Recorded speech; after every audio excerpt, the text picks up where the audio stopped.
सरफराज सैफी मेरे साथ जुड़ गए हैं। सैफी, ये जो तस्वीरें हम देख रहे हैं वाकई कलेजा कांप जाए, समझ में नहीं आ रहा कि क्या क्या बोला जाए। मन में एक चिंता सी, एक परेशानी सी उठ रही है इन तस्वीरों को देख कर कि आखिर हो क्या रहा है। देखिए, इंसान की जान तो खतरे में है ही, लेकिन इंसानियत का भी कुछ देखिए किस तरह से, मुझे शब्द नहीं मिल पा रहे हैं, मैं बयान नहीं कर पा रही कि इन तस्वीरों को देखकर कितना मन दुखी हो रहा है।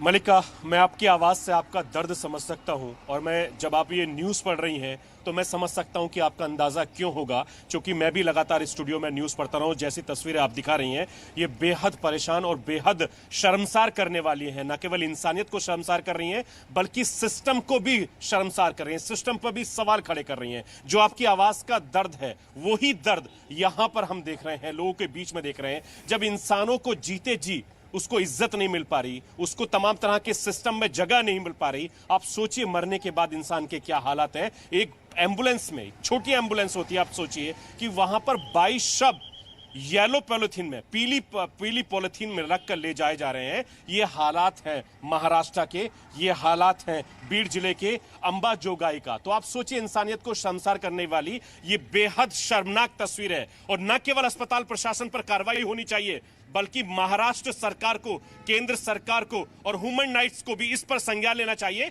और जितनी एनजीओ हमारे देश में बड़ा काम कर रही हैं उनको भी आगे आकर ऐसे तमाम मामलों पर संज्ञान लेना चाहिए। क्योंकि आप सोचिए कि इंसान जीते जी अस्पतालों में भटक रहा है, इंसान जीते जी अस्पतालों के चक्कर काट रहा है, इंसान जीते जी बेड ढूंढ रहा है, इंसान जीते जी ऑक्सीजन ढूंढ रहा है, और मरने के बाद इंसान की क्या हालत हो रही है आप इस तस्वीरों के जरिए दिखा रहे हैं। हमें बेहद दुख हो रहा है, बेहद हमें अफसोस हो रहा है, क्योंकि लगातार ऐसी तस्वीरें हम देख रहे हैं, लगातार ऐसे लोगों के हमें फोन आ रहे हैं कि हम मदद नहीं कर पा रहे हैं। नेता हो, मंत्री हो, विधायक हो, एमपी हो, सब फेल होते नजर आए हैं, कोई किसी को सुनने को तैयार नहीं। मैं आपको एक आंकड़ा बता रहा हूं मलिका, आपका दर्द शायद थोड़ा कम हो जाए। जो मेरे कैमरामैन इस वक्त मेरे साथ काम कर रहे हैं, राकेश उनका नाम है, राजेश, उनके ससुर साहब की तबीयत खराब है, 24 घंटे हो गए हैं और अस्पताल में भर्ती तक नहीं हो पा रहे हैं। मैं भी लगातार कोशिश कर रहा हूं, मेरे कैमरामैन लगातार कोशिश कर रहे हैं। सोचिए ये हाल हो गया हमारी व्यवस्था का। और महाराष्ट्र की तस्वीरें आप दिखा रहे हैं, देश की तस्वीरें आप दिखा रहे हैं। सोचिए क्या हो गया हमारे सिस्टम को,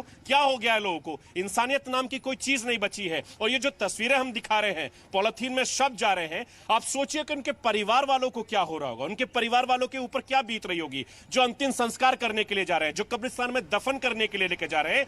पॉलिथीन में अपने इंसान की जिस तरीके से दर्दनाक मौत हुई, उन लोगों के परिवारों वालों ने अस्पताल में कितने चक्कर काटे होंगे, कितनी दुख देखा होगा, कितनी तकलीफें चाही होंगी, ऑक्सीजन के नाम पर, बेड के नाम पर, दवाइयों के नाम पर, रेड डिसिमर के नाम पर, तमाम तरह की उन्होंने कोशिश की होंगी। उसके बाद वो फेल हो गए, उनका आखिरकार मौत हो गई। और ये 22 शव एक एम्बुलेंस में ले जाकर कब्रिस्तान में, शमशान घाट में, इनके परिवार वाले कैसे अंतिम संस्कार करेंगे। और कई ऐसी तस्वीरें भी हमें सुनने को और देखने को मिली जहां सब एक्सचेंज हुए हैं। तो आप सोचिए कि हमारी व्यवस्था को क्या हो गया है। मुझे लगता है कि सरकार